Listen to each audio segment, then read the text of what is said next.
नमस्कार मंडळी, मी प्रिया. तुमचं स्वागत आहे पेनफुल डिलाइट्स या माझ्या चॅनलवर. आषाढी एकादशीच्या सर्वांना हार्दिक शुभेच्छा. विठ्ठल रखुमाईच्या कृपेने तुमच्या आयुष्यात सुख समाधान आणि भरभराट नांदो. आजच्या या खास एकादशी निमित्त मी घेऊन आले आहे एकदम खुसखुशीत, बाहेरून कुरकुरीत आणि आतून मऊ असे उपवासाचे कटलेट. हे कटलेट इतके चविष्ट लागतात की उपवास नसतानाही पुन्हा पुन्हा खावेसे वाटतील. साबुदाणा खिचडी, साबुदाणा वडे खाऊन जर कंटाळा आला असेल तर हे रताळ्याचे कटलेट एकदा नक्की करून पहा. या कटलेट सोबत उपवासाची चटणी सुद्धा मी या रेसिपीमध्ये दाखवली आहे. या रेसिपीत मी योग्य प्रमाण, परफेक्ट टिप्स आणि एक छोटीशी सिक्रेट ट्रिकही सांगणार आहे, ज्यामुळे तुमचे कटलेट तुटणार नाही आणि छान कुरकुरीत बनतील. तर चला अजिबात वेळ न घालवता आषाढी एकादशीसाठी हे स्वादिष्ट उपवासाचे कटलेट बनवायला सुरुवात करूया.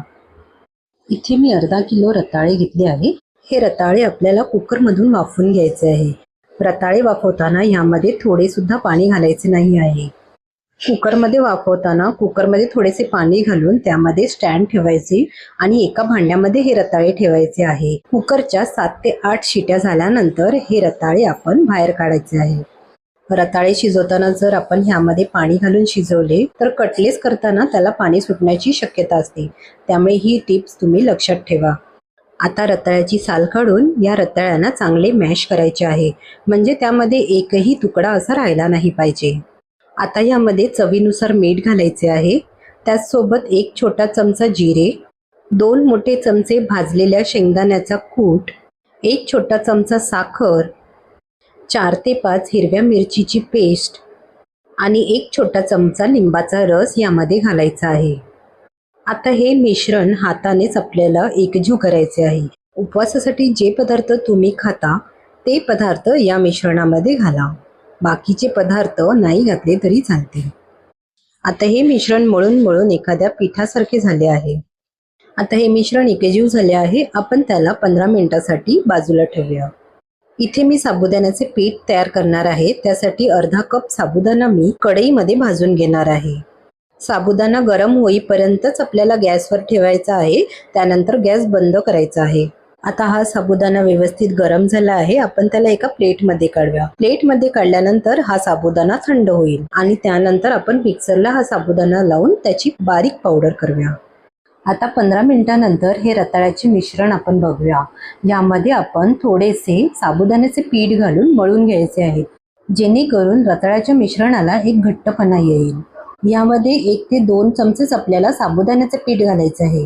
जास्त पीठ घातल्यामुळे टिक्की कडक होण्याची शक्यता असते, त्यामुळे जास्त पीठ घालू नका. आता हे पीठ चांगले एकजीव झाले आहे. आपण ह्याचे छोटे गोळे करूया. तुम्ही तुमच्या आवडत्या आकाराचे कटलेट तयार करू शकता. मी इथे गोल आकाराचे कटलेट तयार करणार आहे. खूप कमी साहित्यामध्ये हे कटलेट तयार होतात आणि चवीला एकदम छान लागतात. शिवाय हे पौष्टिक सुद्धा आहे, त्यामुळे उपवास नसताना सुद्धा हे तुम्ही नाश्त्यासाठी खाऊ शकता. रताळे हे fibre, vitamin A, vitamin C आणि अँटीऑक्सिडंटने समृद्ध असल्यामुळे शरीराला भरपूर ऊर्जा देतात, पचन सुधारतात आणि उपवासात दीर्घकाळ पोट भरल्यासारखे वाटते. हा बघा, एक कटलेट तयार झाला आहे. अशाच प्रकारे आपण सर्व कटलेट तयार करूया. आता हे कटलेट आपल्याला या साबुदाण्याच्या पिठामध्ये घोळवून घ्यायचे आहेत, जेणेकरून ते वरतून क्रिस्पी होतील.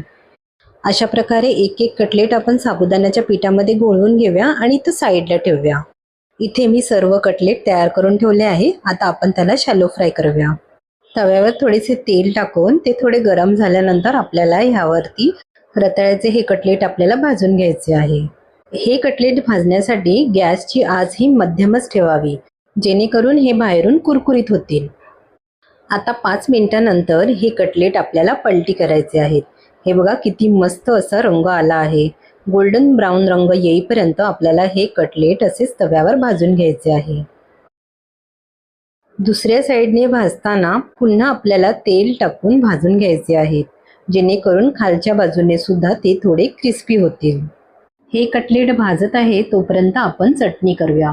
त्यासाठी मिक्सरच्या भांड्यामध्ये थोडीशी कोथिंबीर, 1 हिरवी मिरची, मूठभर ओल्या खोबऱ्यांचे तुकडे, 2 मोठे चमचे भाजलेल्या शेंगदाण्याचा कूट, चवीनुसार मीठ, अर्धा छोटा चमचा जिरे, 1 छोटा चमचा लिंबाचा रस, 1 छोटा चमचा साखर आणि थोडेसे पाणी घालून हे सर्व साहित्य मिक्सरला बारीक वाटून घ्यायचे आहे. तुम्हाला या चटणीची कन्सिस्टन्सी जशी पाहिजे आहे त्याप्रमाणे तुम्ही यामध्ये पाणी घालू शकता. इथे आपले कटलेट सुद्धा तयार झाले आहे. आपण दोन्ही साईडने त्याला चांगले भाजून घेतले आहे, त्यामुळे ते चांगलेच कुरकुरीत झाले आहे आणि आतून मऊसूत आहेत. आता हे कटलेट सुद्धा आपण एका प्लेटमध्ये काढून घेऊया. तर मंडळी, अशा प्रकारे अगदी खुसखुशीत, बाहेरून कुरकुरीत आणि आतून मऊ असे स्वादिष्ट उपवासाचे रताळ्याचे कटलेट तयार झाले आहेत. आषाढी एकादशीच्या उपवासासाठी ही रेसिपी नक्की करून पहा. घरच्यांना आणि लहान मुलांनाही ही चव नक्कीच आवडेल. जर ही रेसिपी तुम्हाला आवडली असेल तर व्हिडिओला लाईक करा, शेअर करा आणि अशाच सोप्या, पारंपरिक आणि चविष्ट रेसिपींसाठी पेनफुल डिलाईट्स चॅनलला सबस्क्राईब करायला विसरू नका. तुमच्या प्रतिक्रिया आणि प्रश्न कमेंटमध्ये जरूर लिहा. तुमच्या प्रत्येक कमेंटला उत्तर देण्याचा मी नक्की प्रयत्न करीन. आषाढी एकादशीच्या सर्वांना मनपूर्वक शुभेच्छा. विठ्ठल रखुमाईची कृपा तुमच्या आणि तुमच्या कुटुंबावर सदैव राहो. पुन्हा भेटूया एका नवीन आणि स्वादिष्ट रेसिपीसह. तोपर्यंत धन्यवाद.